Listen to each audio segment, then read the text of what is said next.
Getting a job in production is something that I have always dreamt of. Recently, Randy Cohen, an alumna of Rider University, was able to give me the opportunity of a lifetime.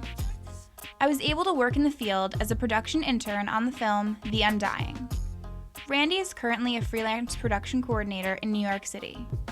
Essentially, my goal is to have a life in production, and this internship gave me the chance to see what it's all really about.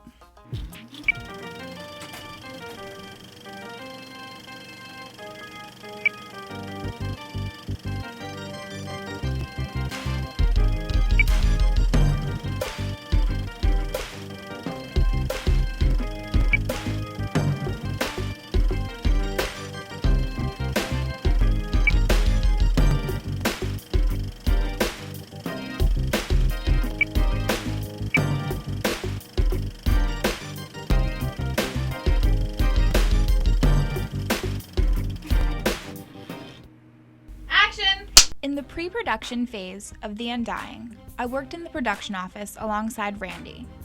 I helped coordinate everything from the cast and crew, to the daily menu, to when and where a rental car was supposed to be picked up. When we arrived on set, I was a production assistant, or PA.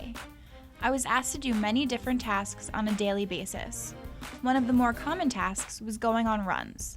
This includes picking up actors, getting food or coffee for the cast and crew, or anything else that is needed on set to help the day move more smoothly. It was a valuable experience to be on set. I was able to see firsthand what each person's job was, no matter his or her department. Each of these jobs, just like the people that occupy them, are very diverse, but when they are all brought together, they each lend in the process and art of filmmaking.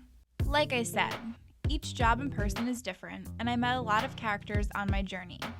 Bruce Jones, who is an electrician, was one. In electrical, you're dealing with lighting and power distribution, and you're making sure that all the departments that have power need power. You're working directly with the grip department as well as with the DP, and you're responsible with your boss, the gaffer. You're responsible for how a film looks in terms of how it is lit. Another person I met on set who had a big influence on me was my first assistant director, or first AD, Dawn Lichter. Basically, I take the script and I break down all the scenes, the locations, the actors, props, everything. Full breakdown of the script. And the producers give me, according to their budget, an amount of days that I need to shoot it in. So I kind of schedule the entire shoot within those parameters. Working in the production office, I was able to meet a West Coast native, Tommy Rosera. Tommy's job was one that I didn't even know existed.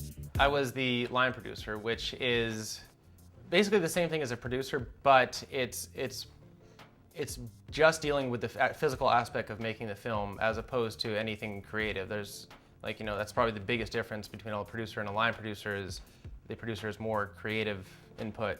The line producer can have creative input, but usually not. It's mostly just like, how are you going to get this film done with the allowed budget and so on and so forth.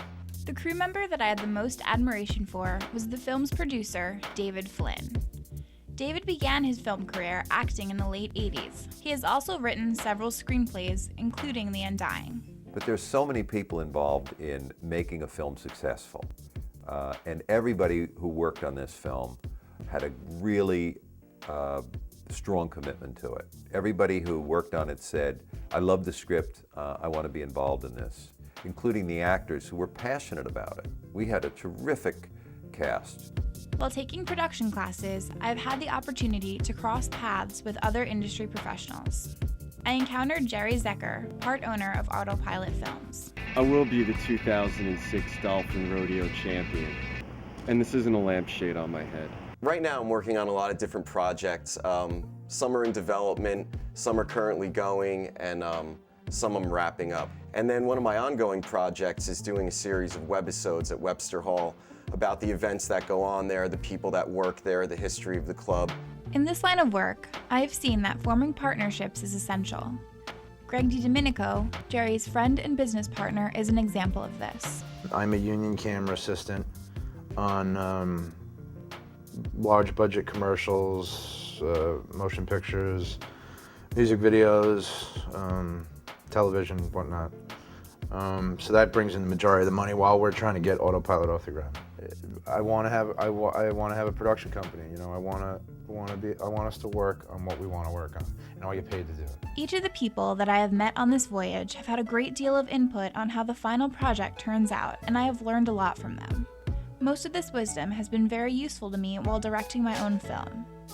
I have not only learned the art of filmmaking from these professionals, I have also learned how this career choice will later affect my life, both socially and romantically. It's definitely hard to make people have any idea about the hours and the unsteady, you know, the not being steady about the schedule. You don't know when you're getting out of work. You don't know when the day is ending. You could end up being there till 2 a.m. Things go wrong. They don't get things right. You could be on a roll for 8 hours and then hit a speed bump, and it could set the production back, you know, 4 hours over the schedule. As for the hours and the commitment, it's true. I have not been able to, I have not had relationships very often. Although everyone that I've met in the industry agrees that hours are long and relationships are hard, they all seem pretty sure that this is where they want to be. If you're not enjoying it, then then it obviously isn't the career choice for you. But I mean, if at the end of a 14-hour day you're still happy and even if it was a horrible day but you're still enjoying what you're doing, then you know you kind of figure out how to survive. In terms of my happiness, I think I'm doing okay. I'm doing what I wanted to do since I was 4 years old. I'm really striving to get to that point where it's like, you know, give it your touch. You know, we want you to just create this thing from beginning to end. And there's going to be changes. There's always changes. But just knowing that they're hiring me for what I can do and what I've done is super gratifying. I have learned through my brief time on set that my ultimate goal in the industry is to work on set design. I've discovered, however, that it may take me years to achieve this goal. Ultimately, my dream job would be able to shoot, edit, write, and then upload everything to the internet. I have a project that I've also written. It's a youth comedy, and I very much want to get that into production. It would be great if I could do it this summer. Usually, I think international films, meaning co-productions. European, Israeli, Israeli-American, that would be my ideal to direct. As a college student, I understand the difficulties of trying to stay ahead financially. It seems that in the life of a freelancer, your work is only as good as your next paycheck. And working in independent film, you're gonna be broke for quite a while until you find that one little niche, or you're lucky enough to get your film made and it's accepted wherever. But it is truly a labor of love. I mean, sometimes you do the math and you're like, I'm making $100 a day divided by a 14-hour day. It's like I can make more money, you know, having a regular job. But it's like, wait a minute, I didn't get into that for that. It's real hit or miss. Like when you're working, it's great, and when you're not, then the downtime is not good. A year ago exactly, I had 2 months of no work, and it's hard because there's no income and no food, and you've got student loans and apartment rental, and you know, it's not easy. The most important thing I learned through my experiences on the sets of independent films is that, I mean, it's all about connections. I even went as far, I mean, I have a good network of people, you know. I'm friends with a Steadicam operator. You know, he costs $600 to $1,000 a day to come out and shoot. But he's my friend, and I edit his Steadicam reels.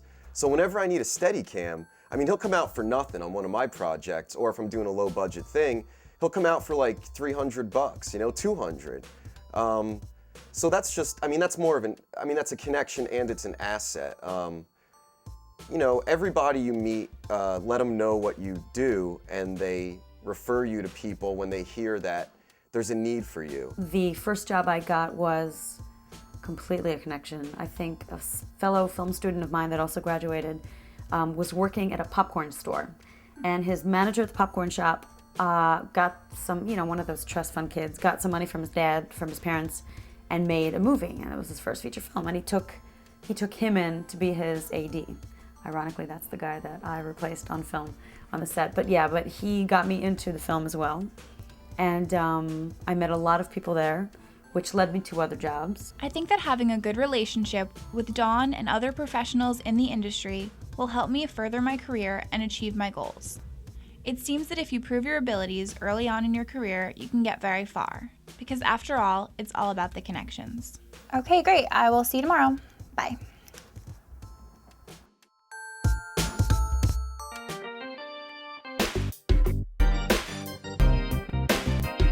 after this feature, I'm going on vacation back home to Israel for a month. I'm going to go actually meet with every producer, director, everyone that I can get a hold of. Well, to generate some immediate cash flow, I'm out hustling up acting and voice work again.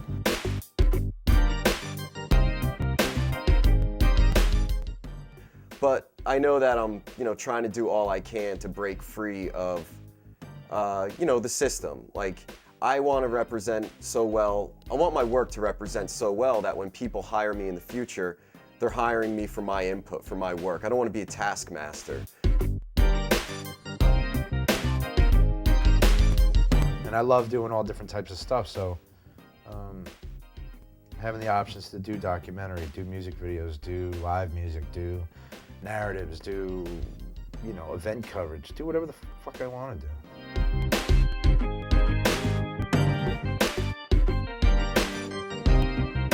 do. I would like to continue doing electrical work. I want to become technically proficient as an electrician. I don't just want to go through the motions of setting up lights, and walking away or whatever.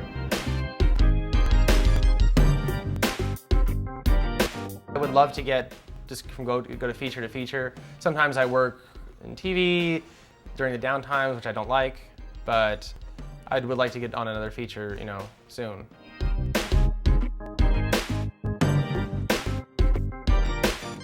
No, autopilot for life. I gotta think about this. Now this guy's in the room, and it's like it's a whole other. Greg, go in the green room. Go close the door. Go. Yeah, you're distracting me. I just hate being in front of the camera. What's next for Bruce Jones? What's next for me? Besides going out tonight. No, I'm kidding. And I go with the best script or the best, producers, the best director. Ooh. I think you should cut the camera. And cut, that's a wrap.